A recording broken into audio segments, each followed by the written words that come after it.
meski normalisasi Sungai Kelekar telah dilakukan. Untuk mengantisipasi banjir, namun hujan deras yang mengguyur Kota Prabu Muli mengakibatkan beberapa kelurahan kebanjiran.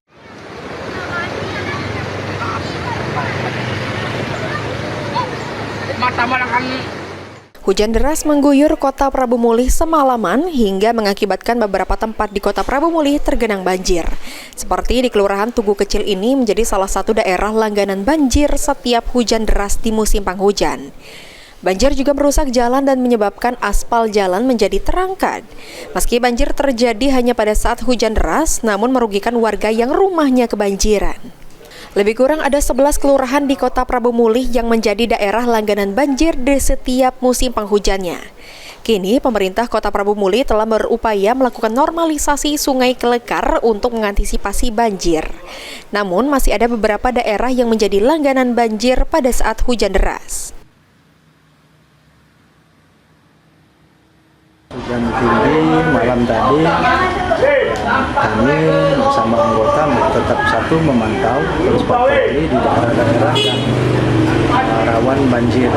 Alhamdulillah pada hari ini hanya ada satu laporan. Daerah yang lain ya kami perkirakan juga itu ada kurang lebih sampai 11 atau 10 kelurahan desa yang memang berpotensi banjir. Jadi salah satunya ada di RKT, ada di Kelurahan untuk Prabu Muli Timur, ada Tugu Kecil, Majusari, dan beberapa kelurahan lainnya. Apa penyebabnya banjir itu Pak kira-kira Pak? Selain hujan deras itu Pak? Ya, penyebabnya yang paling utama ya atas tingginya curah hujan. Itu. Di sisi lain mungkin ada faktor-faktor human error. BPBD Kota Prabu Muli telah menyiapkan 5 perahu dan personil diterjunkan untuk mengevakuasi warga yang terkena banjir dan akan mendirikan posko di wilayah langganan banjir yang parah, seperti di daerah Kelurahan Payuputan. Anggi Perkasa, PAL TV.